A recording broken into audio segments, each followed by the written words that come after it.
أعوذ بالله من الشيطان الرجيم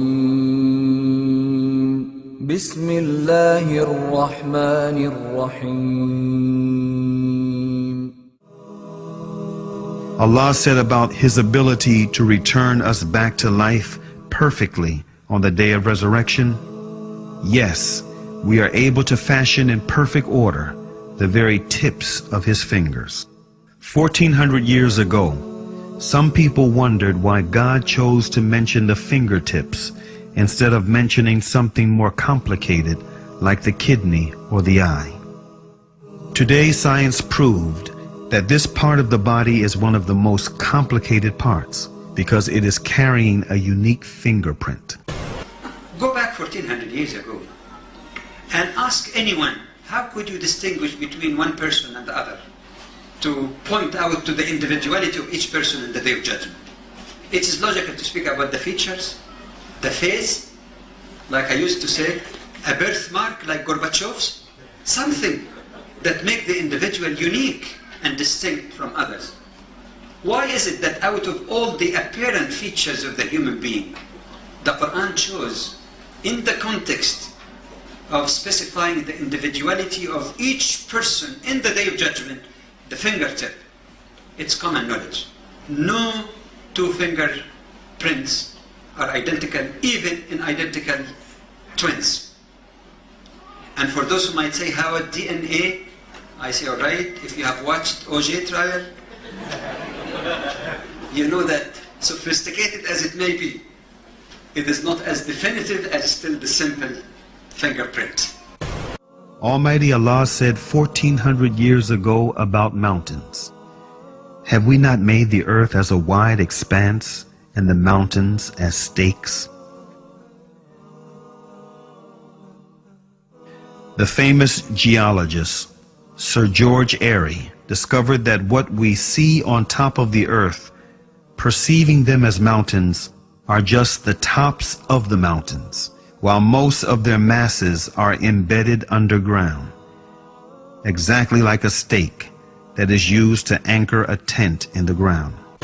Surah 79, Ayah 32 states, also in the context of creation, "And the mountains hath he firmly fixed." Similar mention of mountains is found in several other surahs.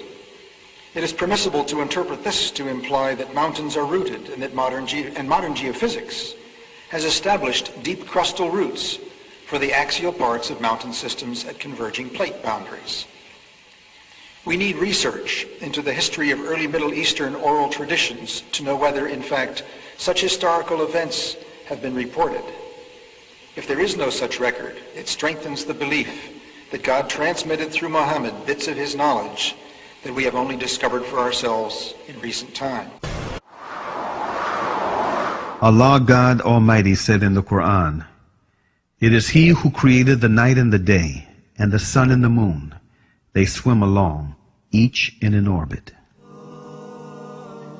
The orbital movement of the two celestial bodies is confirmed by the data of modern science, and it is inconceivable that a man living in the 7th century AD, however knowledgeable he might have been in his day, could have imagined them. These facts communicated in the Quran have been discovered by astronomical observations in our age. According to the calculations of experts on astronomy, the Sun is travelling at the enormous speed of 720,000 kilometers an hour in the direction of the star Vega, in a particular orbit called the solar apex. This means that the Sun travels roughly 17,280,000 kilometers a day. Actually, I'm very much impressed by finding true astronomical facts in Quran. Allah said in the Quran, "Whoever Allah guides, He opens his heart for Islam, and whoever He lets go astray, He makes his chest constrain as if he is ascending gradually in the sky." 14 centuries ago, who could have known that as a man ascends gradually in the sky, oxygen decreases, leading to the feeling of chest tightness. These must be the words of the Creator, Allah. وَإِن كُنتُمْ فِي رَيْبٍ مِّمَّا نَزَّلْنَا عَلَى عَبْدِنَا فَأْتُوا بِسُورَةٍ مِّن مِّثْلِهِ وَادْعُوا شُهَدَاءَكُم مِّن دُونِ اللَّهِ إِن كُنتُمْ صَادِقِينَ. So many have tried. All of them have failed. And many of them ended up becoming Muslims. Amazing.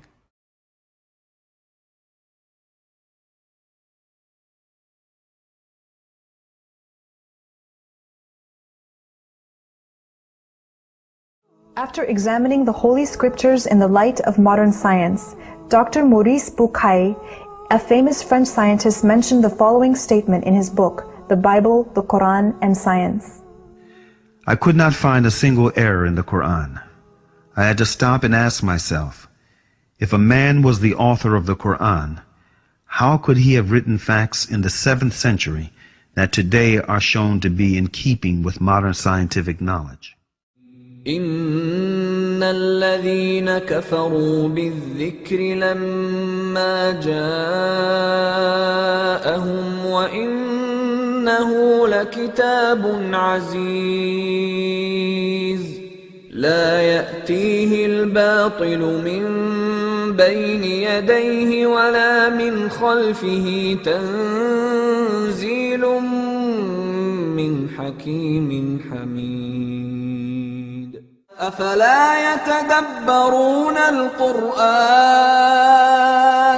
ولو كان من عند غير الله لوجدوا فيه اختلافا كثيرا.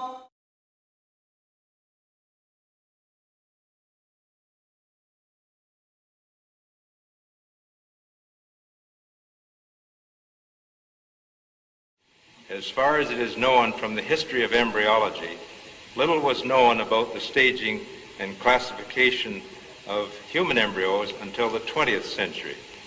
For this reason, the descriptions of the human embryo in the Quran cannot be based on scientific knowledge in the 7th century. The only reasonable conclusion is that these descriptions were revealed to Muhammad from God. Thinking of many of these questions and thinking where Muhammad came from, he was after all a Bedouin. I think it is almost impossible that he could have known about things like the common origin of the universe, because scientists have only found out within the last few years, with very complicated and advanced technological methods, that this is the case.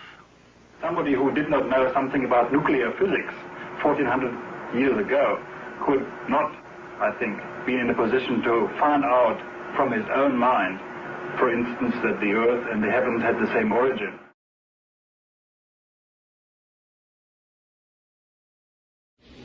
Progress in botany at the time of the Prophet was in no country advanced enough for it to be established as a rule that plants have both male and female parts. Nevertheless, we may read the following in the Surah Taha.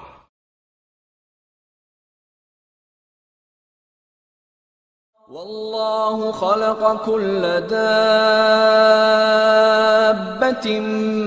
من ماء فمنهم من يمشي على بطنه ومنهم من يمشي على رجلين ومنهم من يمشي على أربع يخلق الله ما يشاء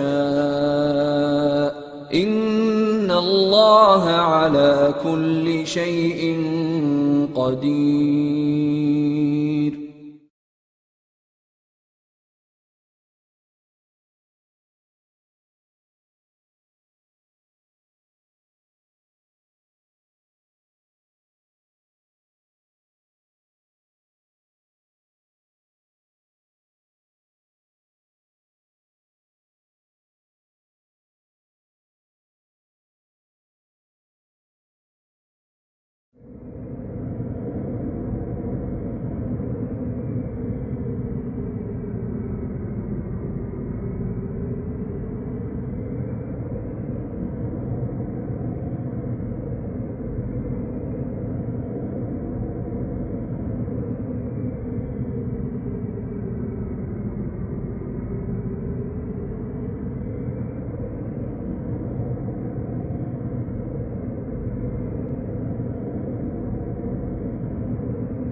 In view of the state of knowledge in Prophet Muhammad's day, it is inconceivable that many of the statements in the Quran which are connected with science could have been the work of a man.